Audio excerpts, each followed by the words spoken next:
Welcome, everyone, to something not Eternal Darkness, obviously.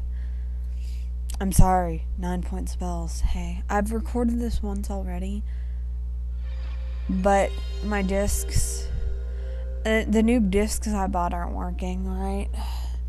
So I'm back to my old discs, the only 3 I have left. And if I have to buy more in between this and Christmas, then ooh, I'm pretty... Ow, that's loud. This is the opening to my new Let's Play. I just saw that Sasha started working on Rule of Rose. Very proud of her for that.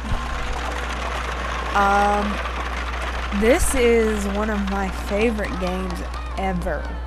I love this game so much. It's just not even funny. That's the main character, the little girl. This is in the past, basically.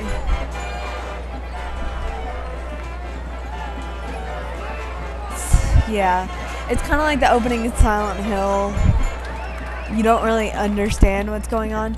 There's also no voices in this game, really. So I'm going to be doing a bit of voice acting.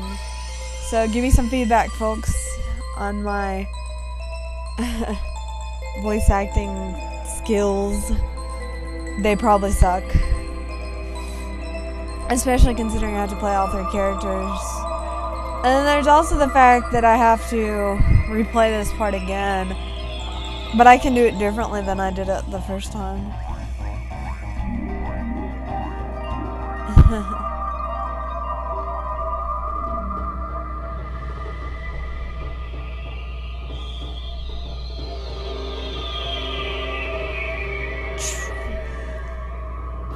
This game was made by Tecmo, obviously. Tecmo is awesome.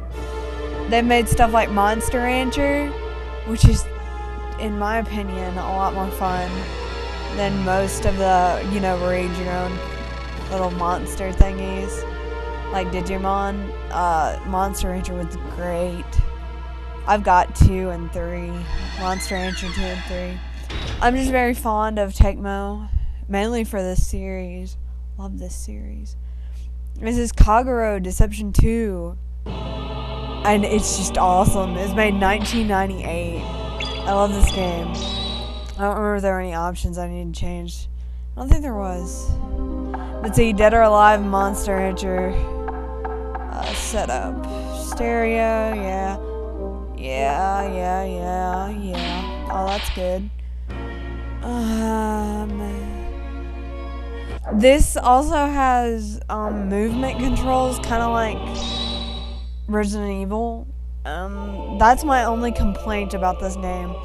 I don't want to say Millennia every time, because that's her name, Millennia. I don't want to say that every time, so we're going to change it to Catronatus. Why?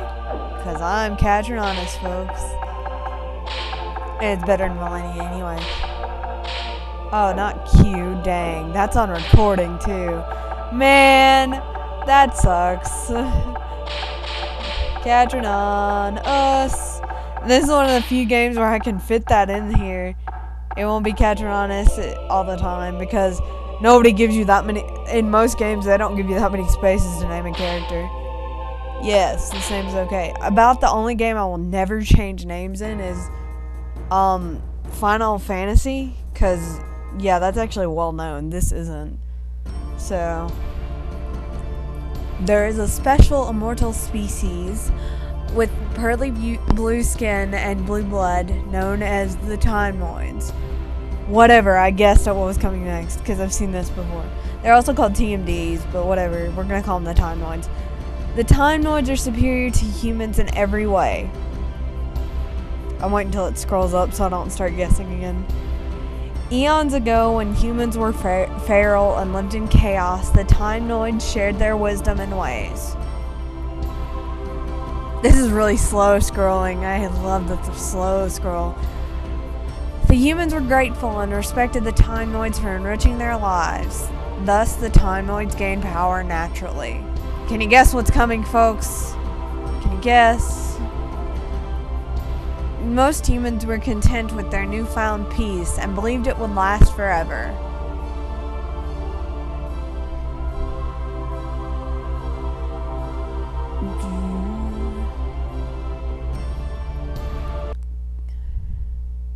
Oh, that was it. I thought it said something else. But okay, whatever. Here we go. These are the Time Noids, folks. Say hello. We'll be seeing a lot of them. You wanted to see me, Your Majesty? Yes. It's time to put your human daughter to use. Katrinanis, your consideration is kind, but... Is there a problem? Katrinanis is still young. She needs further education.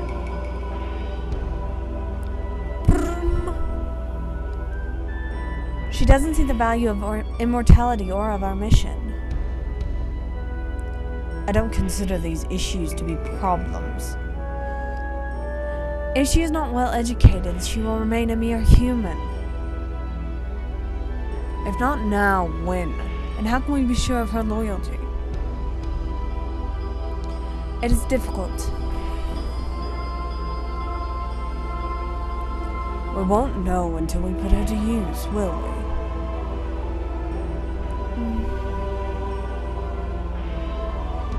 Yes, sir. I will ready her at once, Your Majesty. Doo-doo. This is the mission screen. We'll be seeing a lot of this. I will be spending a lot of time here. Why? Because it's smart. You go into a mission unprepared, you're screwed. Okay. We'll start at the trap make. Arc. Arc is, I guess you could call it the money system. It's not really, it's more like, I know in some of the other games it's called soul capture. Pretty much is the money you get for souls from the devil in the other games. Except for the third one. I don't know about the third one. In the first and the latest game, it's been the devil. The devil was in the first game and a demon was in the fourth game. The fourth game, it's all spoken all in Japanese, but you have English subtitles.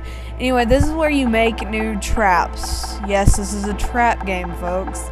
For those of you who have heard of Trapped on the PS2, this is the roots of it.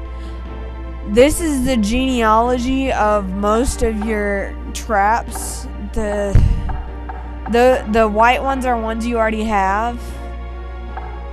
The red ones are ones you have not made yet, but this is all the traps in the game. If you ever want to make a certain trap, you come look here and figure out the requirements for this trap. Like, for example, you have to make a floor heavy claw and a ceiling confused gas in order to get the cold claw.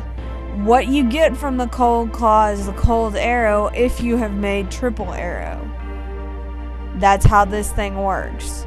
It calls it a trap making tree. I call it trap genealogy. And this, I actually didn't notice this my last time. This is how much you've used the traps and how many ceiling traps you used, how many floor traps you've used, and how many wall traps you've used. Trap select. This is the screen where you pick what traps you're gonna take. You can only take 3 of each kind: a ceiling, a wall, and a floor. It's as simple as that. If you notice, ceiling is green, wall is reddish purple, like this reddish purple color, and floor is blue. On the PS2 controller, you have a blue button, the X button, a reddish purple thing, not really purple, like reddish orange, I guess, the circle button, and a green button known as the triangle button. That should tell you how these get used. Oh, that's not where I wanted to go. Okay, next we have the map. This is where we're at. We're in the castle in the forest. This thing next to the side that says like fire pit, pillar, hook, powder box, pendulum, lumber saw, volt chair, all that.